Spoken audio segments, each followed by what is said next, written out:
పెద్దపల్లి జిల్లా రామగిరి మండలం ఉదాహరణపేట గ్రామంలో ఈరోజు సింగరేణి అధికారులు నిర్బంధకాండ కొనసాగిస్తున్నారు. గ్రామస్తులకు ఎలాంటి సమాచారం ఇవ్వకుండా, నోటీస్ ఇవ్వకుండా, గ్రామ సభ నిర్వహకుండా, ప్రజల అభిప్రాయాలను పరిగణలోకి తీసుకోకుండా ఈరోజు సింగరేణి అధికారులు ఏకపక్షంగా ఎవరు లేని సమయంలో ఇంటికి నెంబర్స్ ఇస్తూ ఈరోజు రామాయపల్లి గ్రామస్తులకు తీవ్రమైన అన్యాయం చేసే ప్రయత్నాలు జరుగుతున్నాయి. ఈ యొక్క అన్యాయాన్ని మేము సిపిఎం పార్టీగా వ్యతిరేకిస్తున్నాం. ఈ న్యాయ పోరాటానికి సిపిఎం పార్టీ సంపూర్ణ మద్దతు తెలియజేస్తుంది. గత 15 సంవత్సరాలుగా రామాయపల్లి గ్రామాన్ని సింగరేణి అడుగడుగునా మోసం చేస్తున్నారు. 700 చిల్లర ఎకరాల భూమిని సాధన చేసుకున్నప్పటికీ ఇప్పటి వరకు ఎలాంటి రైతు బంధు కానీ, రైతు బీమా కానీ, ఎలాంటి నష్టపరిహారం ఇవ్వకుండా రైతాంగం నోట్ల మట్టి కొట్టింది. కాబట్టి ఇప్పుడైనా ఒకవేళ సింగరేణి అధికారులు రామాయపల్లి గ్రామానికి ఇట్లా తీసుకోవాలనుకుంటే మొత్తం గ్రామాన్ని స్వాధీనం చేసుకోవాలని ఈ సందర్భంగా డిమాండ్ చేస్తున్నాం. భూమికి బదులు భూములు ఇవ్వాలి, లేకుంటే ఎకరానికి మెరుగైన నష్టపరిహారం 50 లక్షల రూపాయలు సింగరేణి కట్టియాలని, అదేవిధంగా ఇంటికో ఉద్యోగం ఇవ్వాలని, R&R ప్యాకేజ్ కల్పించాలని, ఊరుకు సమాన గ్రామాన్ని నిర్మించాలని ఈ సిపిఎం పార్టీగా డిమాండ్ చేస్తున్నాం. లేని పక్షంలో రామాయపల్లి గ్రామస్తులకు న్యాయం చేయ వరకు సిపిఎం పార్టీ అండగా ఉంటుందని ఈ సందర్భంగా తెలియజేస్తున్నాం. మాది బుధారపేట గ్రామ పంచాయతీ. నేను దాదాపు మా బుధారపేట గ్రామ పంచాయతీలో దాదాపు ఒక 20-25 గౌడ కుటుంబాల్లో జీవించడం జరుగుతుంది.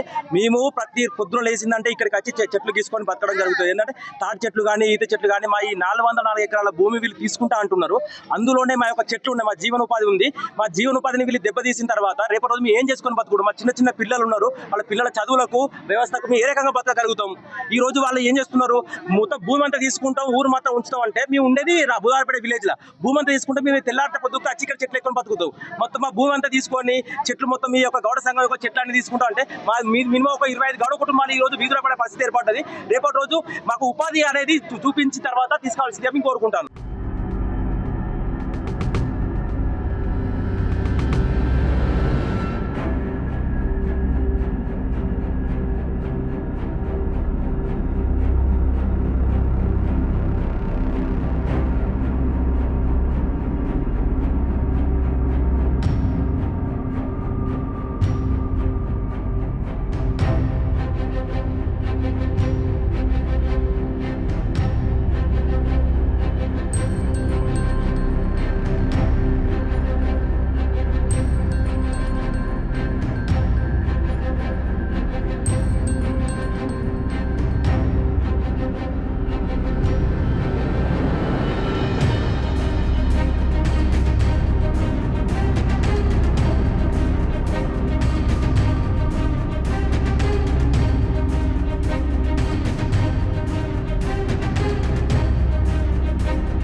Local to global news at your fingertips. మీ చేతిలో ఒక ఆయుధం. Download Raw TV app. Media legend Ravi Prakash is back.